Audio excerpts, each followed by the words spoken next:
এবং এই জিজ্ঞাসাবাদের ব্যাপারে আপনাদের সবারই হয়তো প্রশ্ন থাকবে। গতকালকে একজন আসামিকে আমরা জিজ্ঞাসাবাদ করেছি, সাবেক আইসিটি প্রতিমন্ত্রী জুনায়েদ আহমেদ পলক। সে অনেক তথ্য আমাদেরকে দিয়েছে, যেগুলোর ব্যাপারে আমরা তার নিজের কাছ থেকে যেমন পেয়েছি, পাশাপাশি অন্যান্য সোর্স থেকেও যেটা পেয়েছি, যে জুলাই আগস্টের এই অভ্যুত্থান চলাকালীন সময় ইন্টারনেট বন্ধের যে নাটক করা হয়েছিল সেটি কোনো দুর্ঘটনা ছিল না। ফায়ার টাওয়ার বা কোন টাওয়ারে আগুন লেগেছে এগুলোর কোনো ব্যাপারই ছিল না।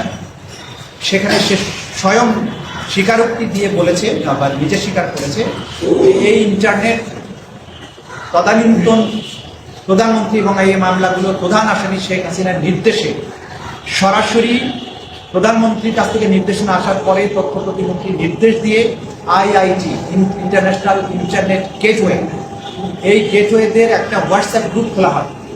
সেই গ্রুপে সরাসরি নির্দেশ দেওয়া হয় ইমিডিয়েটলি ইন্টারনেট শাটডাউন করা, এবং তাদেরকে এটা এনশিওর করতে বলা হয় যে করার পরে আবার জানাও ইট ইজ ডান।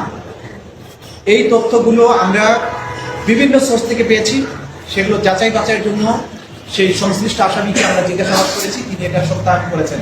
সুতরাং ইন্টারনেট বন্ধের মাধ্যমে জুলাই আগস্টের সংঘটিত গণহত্যাকে গোটা দুনিয়ার কাছ থেকে আড়াল করার যে কথা আড়াল যে করা হয়েছে, এবং এটার ব্যাপারে যে মিথ্যা অজুহাত দেওয়া হয়েছে যে ইন্টারনেট কেবল লাইন পুড়ে গিয়েছিল, এটা হয়েছিল, সেটা ছিল সর্বৈকভাবে মিথ্যা।